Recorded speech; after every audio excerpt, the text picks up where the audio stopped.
Yes, we're all set up. So welcome to this webinar on applying Flyway with some database parents. I have been working with Flyway for a while, and originally I wanted to do a series of blog posts on this, but I decided to turn it into a presentation instead. And that's what we're doing in today's webinar. So very short introduction about myself.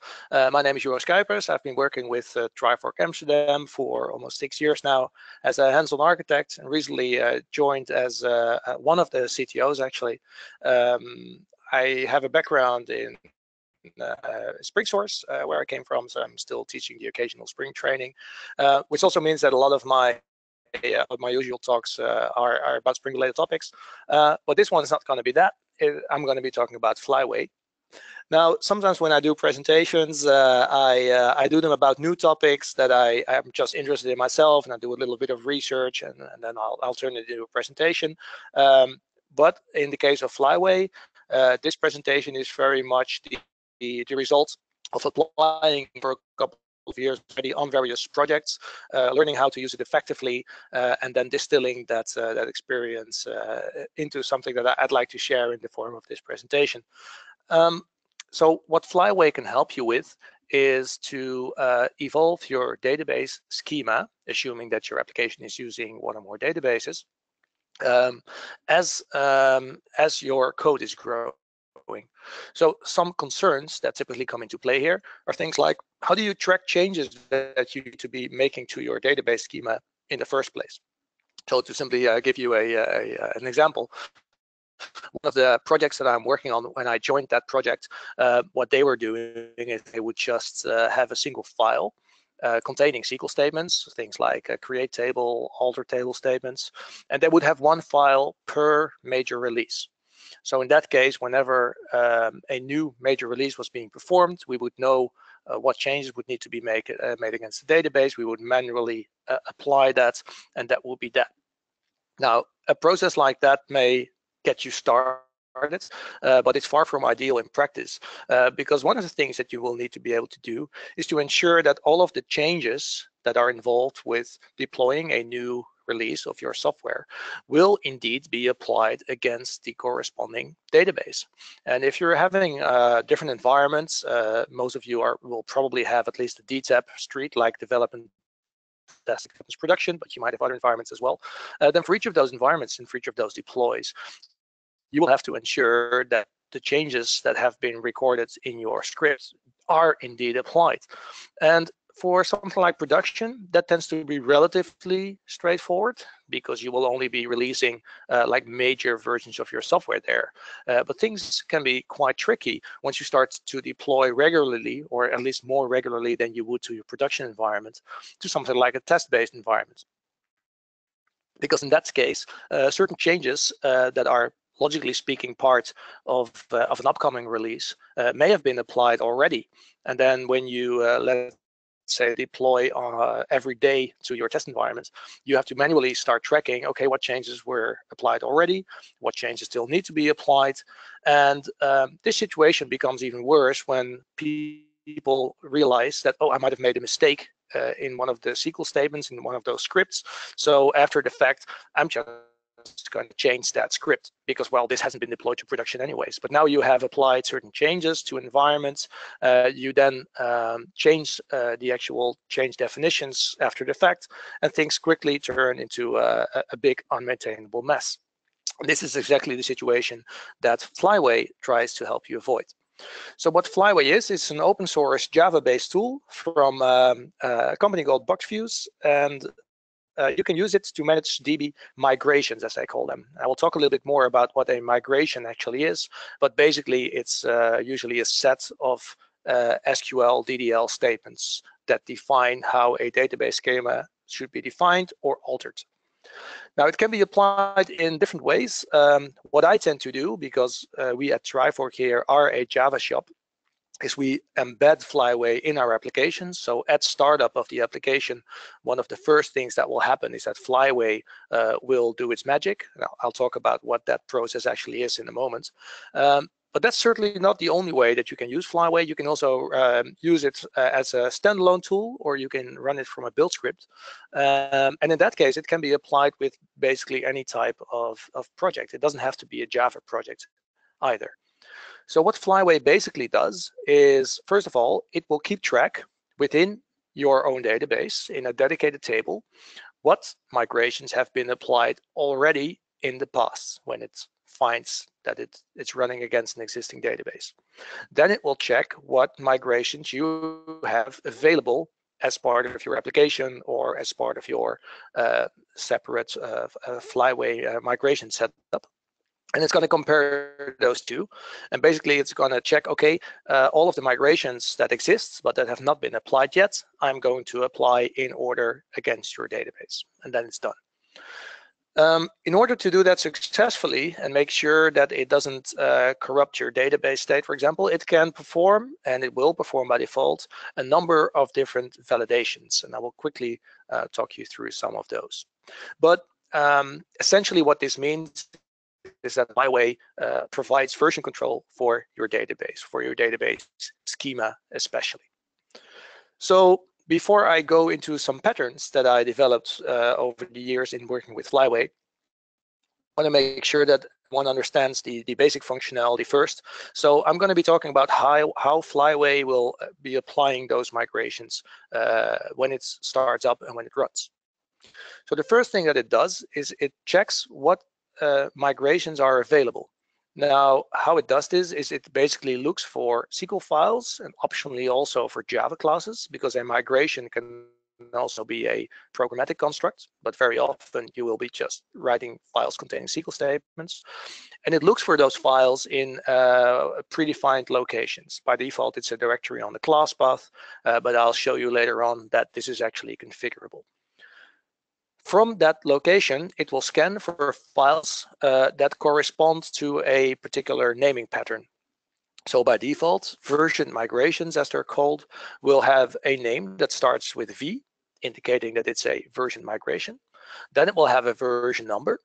And a version number can just be a single number, but it can also be something like a major minor, which I'll talk more about in detail later on as well. And that number is then followed by a description. So in this case, what you're seeing is a migration with a version number of 9, because the 009 is just a way to make sure that the alphabetic ordering of these things corresponds to the numeric ordering. So leading zeros will just be ignored by Flyway when it comes to ordering scripts. And then there is a description there. Now, what I typically do in the projects that I'm working on is that the description will include something like a Jira issue number for the story that we are working on, so that it's easy to trace back on behalf of what type of change we were actually making, a database change as well. So when this happens and this is done, Flyway will have a big list of a number of migrations that could be applied to a database. What it will do then is it will check the database that you're connecting to, and if Flyway has been used before, that database schema will already contain a database table just for Flyway, for its internal administration, and that table is called schema version by default. And in that table, Flyway will track what migrations have been applied already in earlier runs. So you see a quick extract of one of those tables from an actual project that I'm working on here on the screen. So what you can see is that for every migration, it will track the version number of the migration. It will check when it was installed, in what order it was installed. It will also show you if it was an actual SQL file or it was a Java-based migration. In this case, all of the migrations were SQL-based. What you also see is that there is a checksum here. So what it will do is it will basically calculate a hash checksum to ensure that once a migration has been applied, the original SQL file is not changed after the fact, to avoid that situation that I was mentioning earlier on, where a developer might try to retroactively correct a script that has already been applied against a given database. Because if that happens, all bets are off, basically. Flyway just knows that it has run this script before, but apparently something has changed, but it won't be able to determine what changed exactly and what it needs to do with that. So by default, if it finds that the checksum of a already applied migration has changed, it will throw an exception and it will fail during the migration. You also see a success column here. It depends on the type of database that you're using. If that success column will always contain a 1 because only successful migrations are tracked, or if it might also contain failed migrations.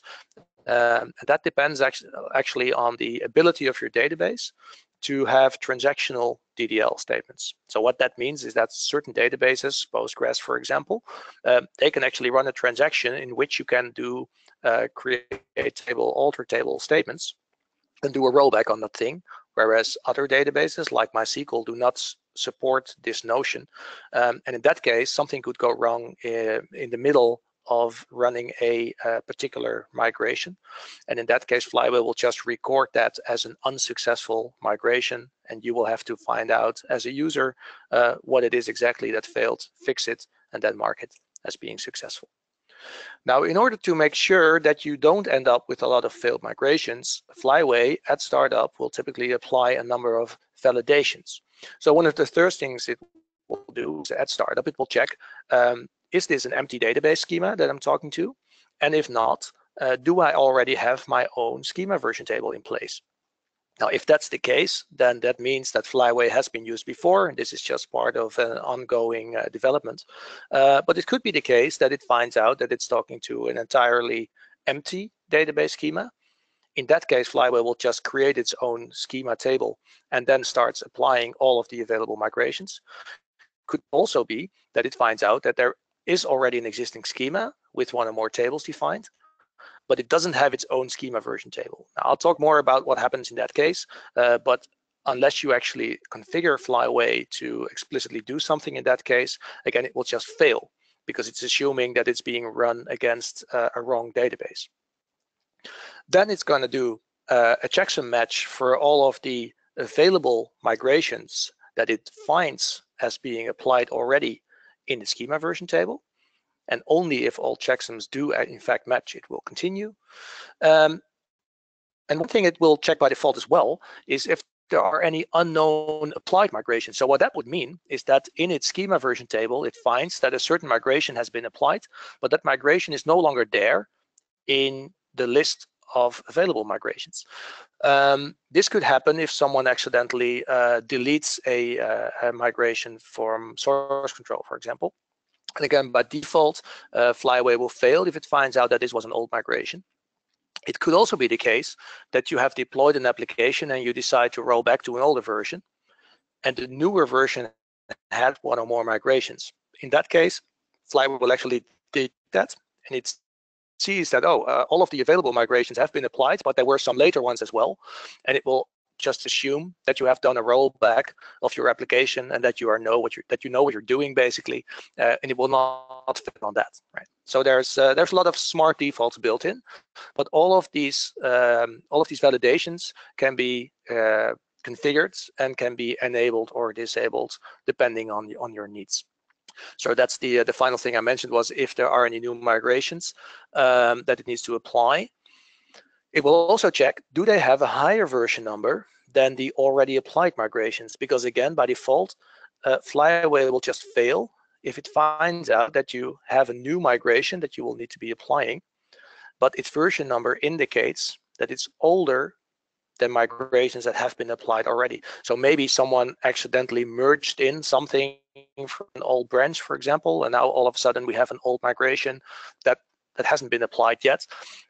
Flyway is pretty conservative when it comes to allowing you to do these things because it operates against a live database, so it errs on the safe side, and by default it will disallow this from happening. I'll show you actually how to change this setting later on because there are some good use cases for that. So when this is all done, basically Flyway will be able to determine, okay, there is a list of migrations that I haven't applied yet and that I need to run. So it will simply order those migrations based on their version numbers, and it will then execute them one after the other. Now, by default, it will use a database transaction for each individual migration. In recent version, they actually introduced a new feature where you can have a single database transaction that spans all of the migrations that Flyway will be applying to your database. This is very useful functionality if and only if your database has support for transactional DDL statements. So that's the thing I was mentioning before, where, for example, something like Postgres can actually apply a number of different DDL statements. So it might add a column to a database table, it might create a new table or a view, and then if something goes wrong, it can just roll back a database to its original state. If that's available, then it's very interesting feature to be able to say, I want all of my migrations to be atomic and to run in a single transaction, because then in the case that something does go wrong, it will just roll back the database to its original state rather than stopping after a number of migrations. It will be much easier then for you to keep on running with an older version of your application while you find out what went wrong, for example. If it succeeds, and also in the case that it doesn't succeed, but there were no transactional DDL statements supported by your database, it will record all of the migrations that have been applied in its schema version table, so that you know what has been applied already, when was it done, what database user was used, etc., etc. If there is any error at the database level during the migrations that are being applied, that will fail Flyway. And if you're running Flyway as part of your application startup, that also means that that will prevent your application from starting successfully, as it should be, because your database will not be in the expected state. And that means you will have to figure out what went wrong. Maybe someone changed the database schema by hand and therefore caused a conflict with the migrations that you were applying through Flyway, for example, and you will need to get that fixed. So I've been talking a lot about this concept of migrations, and as I said, it's typically just a file containing a bunch of SQL statements, and those SQL statements will typically be DDL statements, right? Data definition language statements. So things that create tables, that change tables by adding columns, renaming them, deleting them, that sort of thing. But Flyway is in no way restricted to that. So you can also use Flyway migrations to do things like insert or update reference data in your database. For example, you might have data that doesn't change very often, like maybe a country code table, and now you need to add a new country, and you need to make sure that it happens on all environments where your application is running, rather than doing that by hand and then having to keep track of, oh yeah, did we already update the country table in the acceptance environment? Oh, I'm not actually quite sure. Just make that a Flyway migration as well, and everything will be tracked and version controlled on your behalf, right? So that's a good use case as well. If you need more logic than you're comfortable in writing as SQL code, an alternative way to implement a migration is to implement it as a Java class. It's basically just an interface that you have to implement. And in that case, you can apply custom logic to your migrations. A use case that I've used this for, because it's not something that you will do very often, is for things like encrypting certain data in your database. We had a case where I think it was bank account numbers that we were storing needed to be encrypted, and we did that in the form of a JDBC Flyway migration. Note that if you're doing this, then at least by default, there will be no checksum calculated for your JDBC-based migration, because it's really just a Java class. But if you want to, you can actually do that as well, but you have to provide a checksum value in that case. So when you think that this might be a useful tool to start applying to your own projects, there are some considerations that you will need to take into account in how you want to apply Flyway. So one of the first things you should think about is, do you want to run this thing within your application? So basically at startup, ensure that Flyway is the first thing that runs and then does the database migrations, or would it make more sense to run it as a separate tool? So if you run it as a separate tool, it might be part of a deployment pipeline, for example, where running Flyway would just be a separate step before you actually try to start your application. I tend to use Flyway by running it within my applications. I like having everything in one place, and I like my application being responsible for handling these sort of things. If you do this, then one thing you have to make sure of is that Flyway runs before your regular application code starts using your database, because only after Flyway is done, your database will be in the state that your application code expects it to be in. this is especially important when you're using something like Java Persistence API. You have to ensure that Flyway runs before your JPA initialization happens, right? So if you're running like a Spring application, for example, you typically do this simply by adding a bean dependency on the Flyway bean from the bean that sets up your JPA provider. Also, in order to be able to execute DDL statements, of course, your database user that you're using to connect to your database needs to have sufficient authorizations for that. It needs to have the right to say, I want to create a new table, or I want to rename a column. With our project, that's typically the case.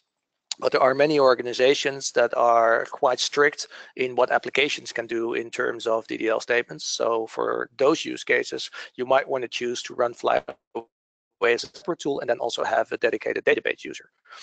You can also do this within a single application and still have a dedicated Flyway database user, but that's not a combination I think that most people would use in production. Another thing is that by design, Flyway says, I'm just going to do roll forward migrations. And if something fails and you need to somehow restore things, you want to undo certain migrations, you will just have to get back your database to a previous state. Flyway does not try to provide support for actively undoing or rolling back the result of a migration, because in many cases, a migration will have no natural rollback, right? If you're going to do something like dropping a database column or even an entire table, there is no automatic way to undo that. So instead of trying to do this and then sort of succeeding but not providing full support, Flyway simply says this is for migrations only. If you need a way to actually restore your database, just make sure to have proper backups in place. On a side note, there is the support that I mentioned before, where you can have a single database transaction that spans all of your database migrations. So if your database supports that, you do have the opportunity to say it's going to be at least atomic, and if something fails, my database will be rolled back to its original state. Another thing that's really important when you start using tools like Flyway, this is not specific to Flyway, is that you should ensure that once you introduce it, all of the database changes that you make, when it comes to Schema at least, are made through Flyway, and that you don't also start doing things by hand. Because if you're going to do things by hand, it won't be reproducible. You will not be able to get that database schema in the same state if you start from scratch. And you might even get conflicts with the things that Flyway tries to do, but that you already did by hand. And it's basically the same thing as trying to hot patch your production code, right? It's a bad practice. You should never do that, right? Because people who know me know that I would never just go into production and try to hot patch code, right? So that's a little inside joke. So with that introduction, this is basically telling you how Flyway is applied on projects and what it will do. So with this, armed with this knowledge, you could now go out, start creating migrations for your projects. And what my experience is that there are some common issues that you will encounter when you start doing this. And that's what I want to talk about a little bit. And the first thing is, what will happen when you start to apply Flyway to a project that has a regular release schedule, where you might, on the one hand, do ongoing development for the next major release, and on the other hand, you need to perform maintenance work on a maintenance branch as well. So the idea of a maintenance branch is a software configuration management model that you see very often, especially with bigger projects that are not using like continuous delivery, but that have a fixed release cycle, where your master or your trunk, if you're still on that model, has the latest and greatest code that will be for the next upcoming major release. And you have a dedicated maintenance branch next to that, where you're just going to do fixes that you will port back to the master or to the trunk, and you can roll out those fixes before going into production with your next major release. Now, when you start doing this, and you're going to use Flyway migrations that you simply version with incremental version numbers, you're going to run into a problem. And it's easiest to explain this by just showing you what will happen in this case. So let's assume that your current database schema starts out with a version 0, and then we add a version 1 for a certain migration. And once we have this in place, we say, yeah, this looks good. We're going to bring this into production. So now your production database is on version schema 1. That's the latest applied migration. And we're going to create a maintenance branch to do any work that might come up in the form of a fix. As soon or as long as we don't need to do fixes, we can simply continue with working on the next release. So for the next major release, we might need a migration version 2, and we might need migration version 3. So these things exist now in source control, but they have not been applied yet to a production environment. And then something might come up that involves a fix that also includes a database change. So maybe we need to enlarge the size of a certain database column, for example. So the question is, if we're going to add a Flyway migration for that on the maintenance branch, what version number should it get? So we could say, well, we're already on version 3 on the master, so we're just going to call this version 4, and then we're going to merge that back into master. That will actually work for the next major release, but it will cause problems in production, because in production, what that would mean is that you would be on version 1, and then you're going to apply a migration version 4, which would be okay still. But then after that, you're going to try to deploy the master branch, and that will have a migration 2 and 3. Now, 2 and 3 obviously come before 4, and Flyway won't like that. So you could tell Flyway not to care about that, but it's actually kind of nice that Flyway tries to protect you from having these out-of-order migrations. So we need a version number that makes this maintenance fix sit between version 1 and 2. Now, the good news is that this is actually very simple to achieve, because Flyway doesn't just allow you to have a single version number. It allows you to have version numbers that consist of a major and a minor version, or even additional parts as well. So in this scenario, what we could do is say, well, if we're on a maintenance branch and we're going to introduce a migration there, it's never going to be just a single major number. It's always going to be the current production version as a major number, and then a minor number to indicate that this is a patch. So in our example, that would mean that we would have a version 1.1. Version 1.1, if you order it, sits after version 1, which is the current production version, but it sits before version 2, which is a migration that's part of the next upcoming release, right? So we might have something like this, this example that you see here, v001 underscore 01. So the underscore can also be replaced by a dot if you like, but that basically means version 1.1, and there we're going to increase the size of, let's say, a comment column that we have in our database, something like that. So if you do this, what will happen is, first, from a production point of view, we were on version 1. Now we're going to create this 1.1 migration as part of a patch, and we're going to roll that out into production. Then later on, when we're done with the work that we were doing on the master branch, we can roll that out. So we will then see migration 2 and migration 3. Everything happens in order. Everything is fine the way it should be. On the other hand, let's now imagine what would happen if you have a test environment where you are deploying everything on a daily basis, for example. Now, in that case, when you have your version 1 there, then first you're going to be developing this version 2 on the master branch, and you're going to deploy that. And then you're going to deploy the version 3 migration as well. And only after version 3 do you decide that you need to introduce this 1.1 thing. And you're going to deploy that. So now we need this. We need a version 3 followed up by a version 1.1. So can you do this? And the answer is, well, not by default. So by default, Flyway says version should be strictly increasing if it finds that there is a new version 1.1, but there is already a version 3 applied against your database schema, it will fail. But you can tell it not to do that. And that is simply a matter of changing a setting called out of order. It's just a property. By default, out of order is disabled, but you can enable this to allow a new migration that hasn't been applied yet to have a version number that is actually lower than other migrations that have already been applied, right? And don't be confused by the name. Out of order is not telling Flyway to take new migrations and apply them out of order. It simply means that a new migration can have a lower version number, so it's not ordered after an already applied migration.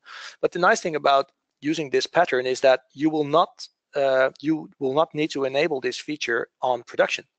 So on your production environment, you will still have the safety of Flyway checking that you didn't make a mistake and accidentally are introducing migrations with a lower version number than what has been applied already.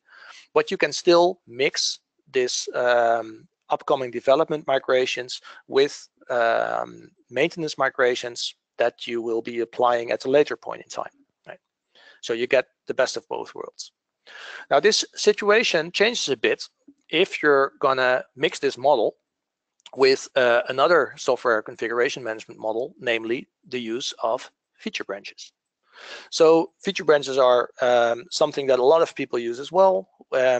If you're not familiar with the concepts, the idea is that a single branch, typically the master or trunk, will contain stable new code, and any new development work that you're going to be doing will be happening on a dedicated feature branch. When you're done with that work, according to some definition of done, you're going to merge all of it back into the master, and that will then be deployed. And you can or cannot combine this with maintenance branches if you like. They're separate concerns. Now, what happens with feature branches is that multiple teams might get multiple migrations, but honestly, that might not be the biggest problem that you have with feature branches. Feature branches could really be a whole talk in and of itself.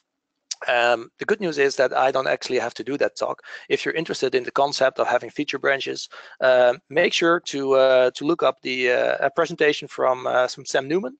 He's mostly known as a microservices expert, but nowadays he's talking a lot about the use or the abuse of feature branches and how you could switch to master-based development and toggles. Our go-to channel actually has a nice copy of this presentation. Now, for the purpose of this presentation, I'm going to talk about how feature branches might clash with Flyway. So let's say that we have the same example as before. So we're starting out with master. We're currently on version 1. That's going to go in production. And now we introduce 2 new features, feature A and feature B. So the team working on feature A will introduce a new migration. And since we're currently on version 1, they're going to call that version 2. Version B, however, is individually also working on a new feature, which also requires a migration. So they say, well, we're on version 1. We're also going to create a version 2. Now, the first team that's done will merge back into master, and they will successfully do that. So they will introduce a new migration. But now, if the other team wants to merge as well, they're going to introduce another migration that has the same version number. So you will get a clash, because there is no way that Flyway is going to allow you to have 2 migrations with the same version number. It cannot order them. It doesn't know which one you would like to apply first. So that's a problem. Now, an easy solution for this is to say, if you're going to use feature branches, you're going to work by definition on different features that are probably going to require different changes to your database schema. So maybe one migration needs to add a new table, whereas another one needs to add a new column to an existing table, for example. And you don't really care about the ordering of those migrations. So in that case, instead of just using incremental version numbers, what you could do instead is use date times. So you see an example here on this slide where we say, as a version number, we're going to have a date, in this case, September 25th, followed by a timestamp. So this is 1136, and that is going to be our full version number. So this is a version number that consists of 4 parts. Now, if you combine this with the functionality of using out-of-order migrations, then what will happen is that you will no longer get any clashes. So let me explain this again based on an example. So let's say that we're using this version scheme. So the master is being developed, and now instead of 01, we will just see some timestamps. We get 2 new feature branches. Feature team for A develops a new migration. After that, feature B also decides that they need a new migration, so they're going to add one as well. And even though they're doing it on the same day, the timestamp will be different, right? It would be an unexpected coincidence if they would actually decide to do this in the same minute. So we're not adding seconds to the timestamp here. So feature team B adds one with a timestamp of 12:30, but they happen to be done earlier with their feature than feature team A. So feature team B in this case is going to merge back to master first. Now, if you're doing something like a continuous deployment, then this master will be deployed to 1 or more environments, right? So that database will now be at version 12:30 if we're just looking at the timestamp. Then after that, sometime after that, featured A team is done, and they merge their changes back in. And what you see now is that when they do that, they will merge in a migration that has the lower version number than the one that was applied already from feature team B. But because we are enabling out-of-order migrations, that's no longer a problem. And we are losing the functionality here where Flyway can check that new migrations that we're applying should always have a higher version number. But if you're going to be using feature branches, that doesn't really make sense anyways, right? Because you always want to be able to say when a feature is done, we should just be able to merge it into master and deploy it. So by foregoing that safety net, that doesn't really add any value here. This pattern will allow you to safely develop new migrations, merge them back into master, and not having to worry about introducing clashes or needing to rename migrations after merging them back in, right? So that's version numbering. Now, another thing I would quickly like to discuss is this notion of where Flyway discovers all of the available migrations, because that location or locations can be changed dynamically, and there are some interesting use cases for that. So one use case is for when you are working with multiple database management systems, right? So I'm not just talking about multiple databases where they're all MySQL databases or they're all Postgres databases. I'm talking about if you actually have to support both Postgres as well as MySQL, for example. Because the thing is, your migrations will typically be DDL statements, but those DDL statements tend to differ from database vendor to database vendor. Now, if you need to support multiple, you cannot just have a single list of migrations, because they will not work against all of those different DBMSs that you want to support. A particular version of this scenario is when you are working with one database in production, but you are using an in-memory database for integration testing, where you do want to be able to apply Flyway, but the DDL statements would be very different. And in that case, you might not even want to use Flyway to define the complete schema, because maybe you're using JPA. So most of your database schema could actually be derived from your JPA entity mappings already. And you just need a bunch of Flyway scripts for the handful of tables that are not covered by JPA entities, or some reference data that you would like to be available for your test, for example. So how to deal with this scenario?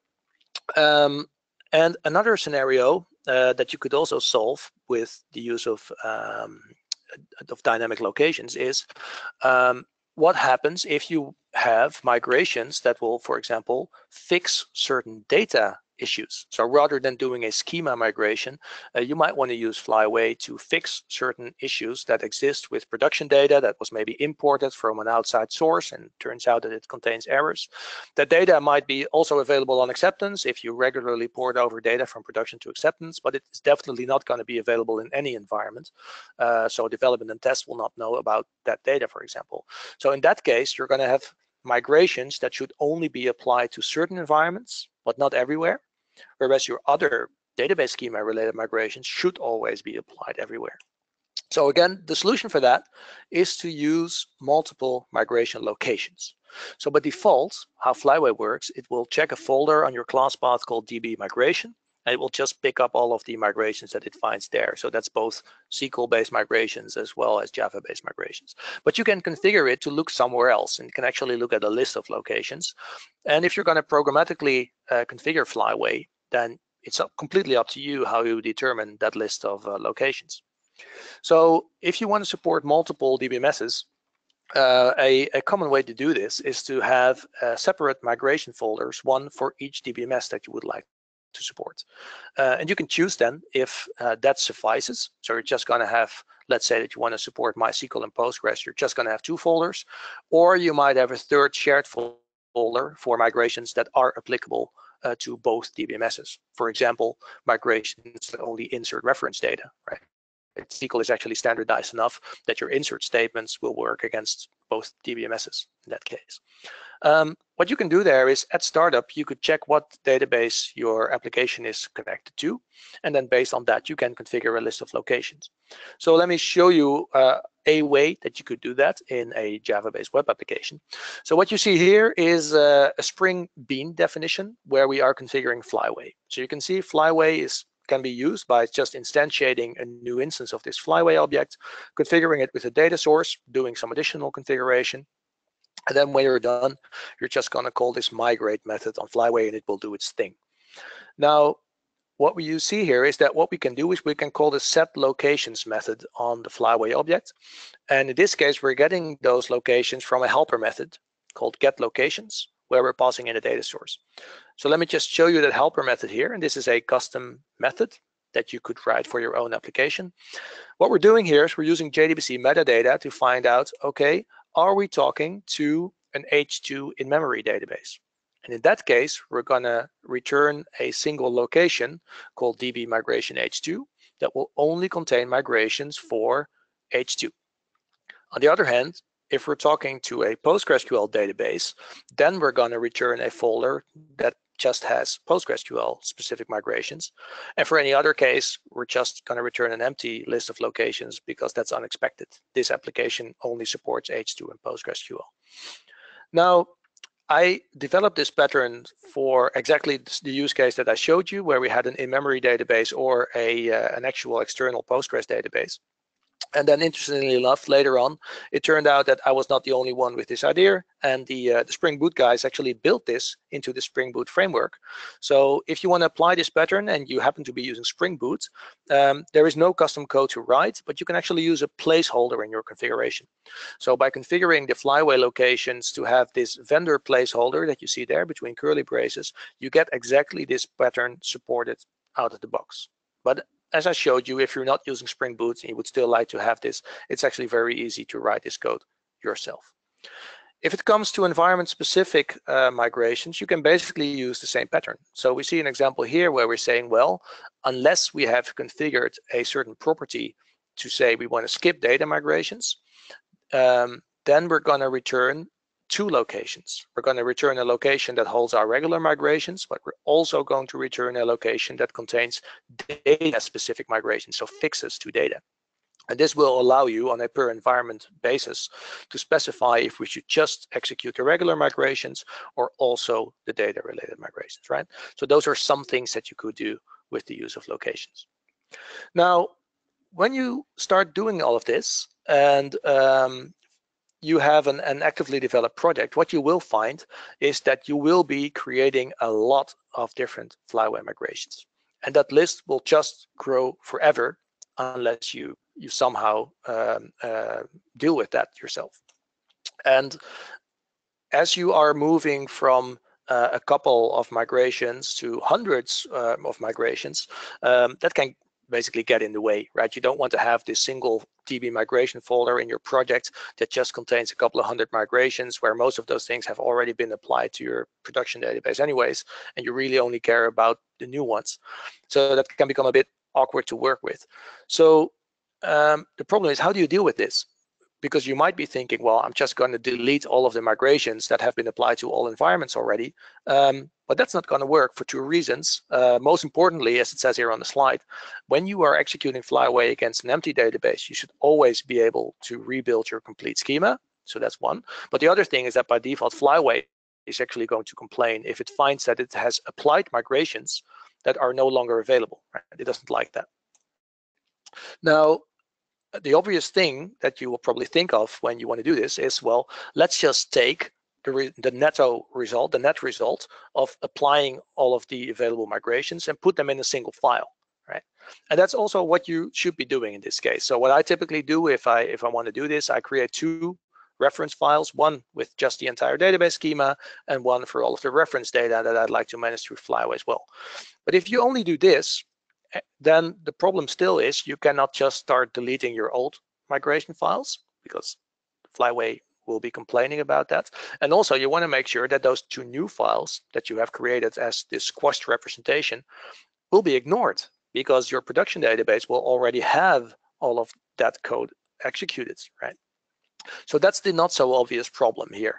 So how are you going to make sure that you can in fact delete all of your old migrations and that the new squashed migrations that you create would be ignored by Flyway unless you are connecting it to a completely empty database schema? So I came up with a pattern for this, and an additional requirement in my case was that when I was creating the squashed representation, I couldn't immediately execute this whole migration. This was a project that I was only working on part-time. So I needed to also prevent a stop the world scenario where I'd say, well, no developer can do anything with the database migrations until I'm back to actually execute all of this stuff, right?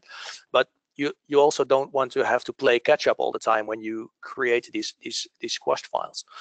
So what you can do in this case is you can use a feature of Flyway called rebasing. I haven't talked about that, so on this slide, just as a quick interlude, I will very briefly explain this process. Rebasing is a feature that allows you to apply Flyway to an existing database schema that wasn't using Flyway yet. So you have a schema in place already, but it wasn't managed until you decide that it should be. So that means that you're going to have tables there, but you're not going to have a Flyway schema version table yet. So in that case, what you can do is you can create the necessary migrations to define the schema that's already there. And then you can tell Flyway, well, if you're going to be executed against a database that already has some tables, then just assume that you have already applied migrations up to a certain version number and just take it from there. And it will then create its own schema version table.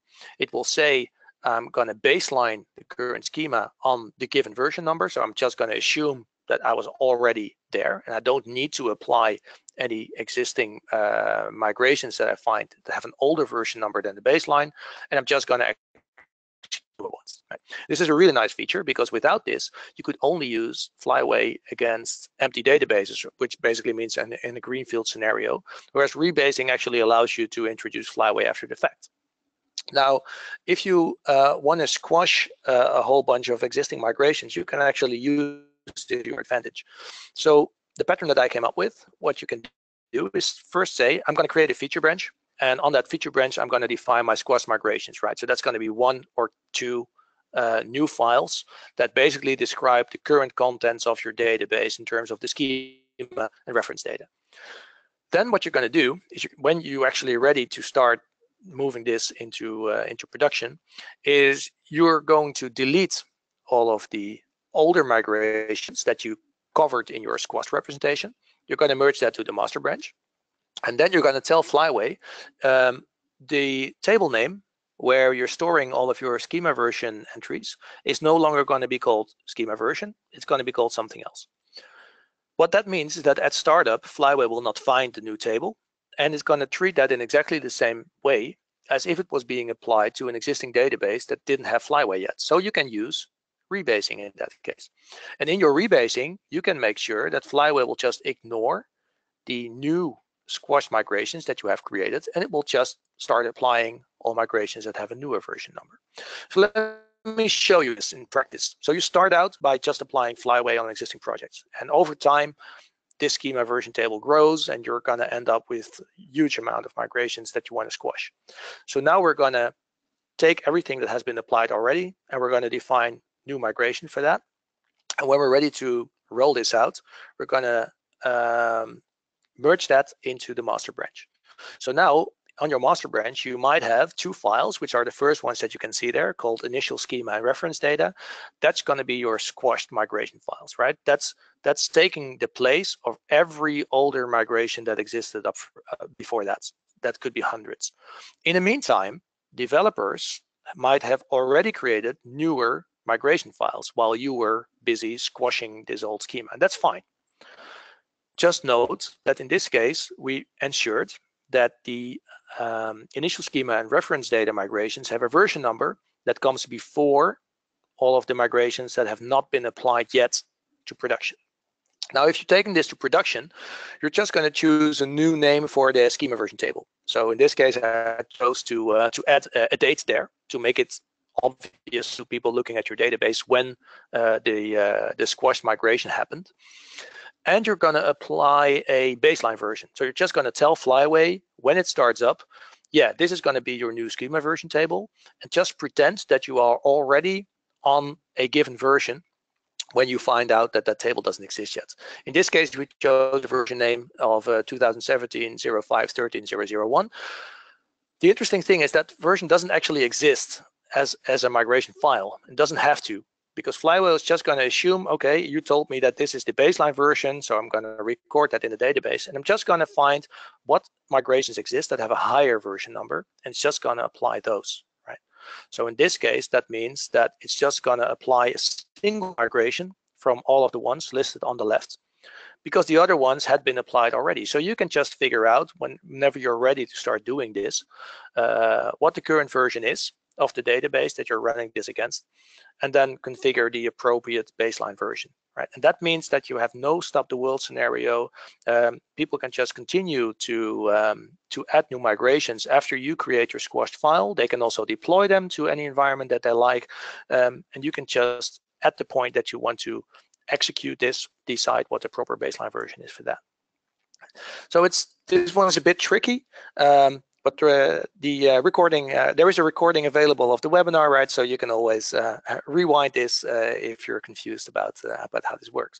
The final thing I wanted to show you is a pattern that I developed for migrating away from a monolithic application towards microservices. And the interesting thing here is that it's really just a variation on the previous pattern that I explained, because it's also based on the rebasing functionality of Flyway.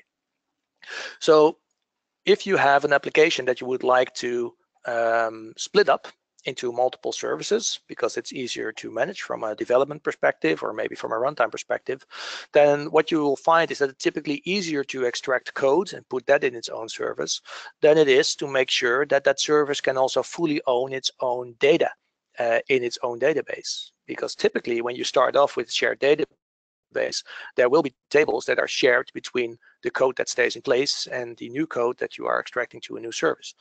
Now you could try to tackle all of that in one go, but it might actually be good enough for your purposes to say, well, I'm just going to start by extracting the code, and then I'll live with the fact that I have a shared database for a bit, and then later on I will tackle the database problem. In that case, it does still make a lot of sense to say, well, for each database table in shared schema, there's going to be clear ownership. It's either going to be the old application that's still responsible for maintaining those tables, or it's going to be the new service. But how would you deal with that? So what you could do in the case of this shared database schema is you can say, well, every extracted service is going to track its own schema version by having its own schema version table, because you can have more than one if every service has its own Flyway configuration. And then if you're going to apply this against an existing database schema, then again, we're simply going to use the baselining to make sure that this can happen against an existing database. Now, I'm not saying that this is a perfect solution that you should apply and then just keep in place, right? Because having a shared database can be a real source of problems. Because typically the reason that you want to go for microservices is that they can be developed and deployed completely individually, right? Separate from other code. And having a shared database might prevent you from doing that. But it's also my experience that if you do this for parts of your database schema that are relatively stable, that separating the code first and making sure that that can be deployed individually and it can be developed individually can still have a lot of benefits.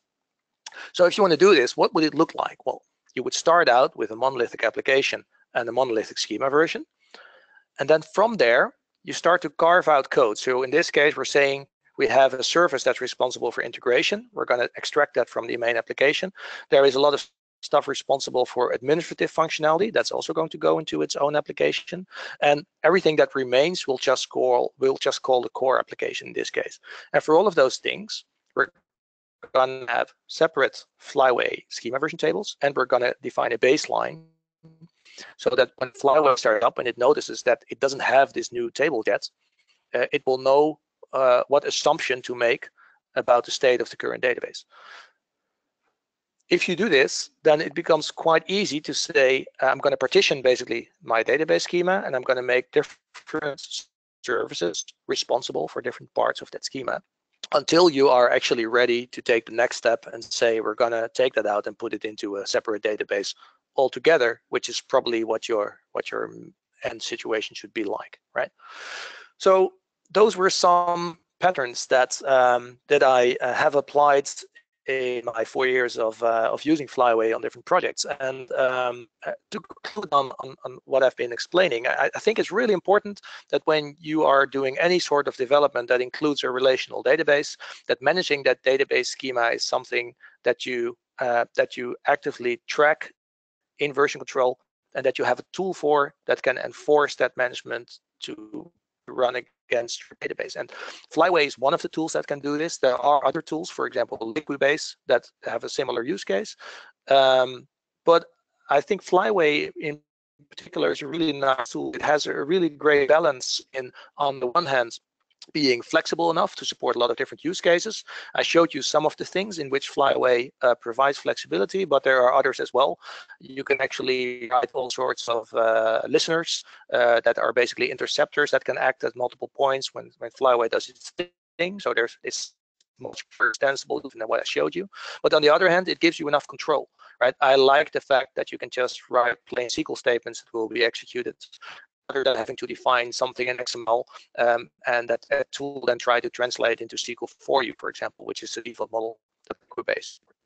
So if you're thinking about using this, stop thinking, start trying it out. As I showed you with support for rebasing, it's really easy to start applying Flyway to existing database, right? So this is not just something that you have to wait for until you're doing a greenfield new project that you can start using this. You can basically start using this today on your existing code.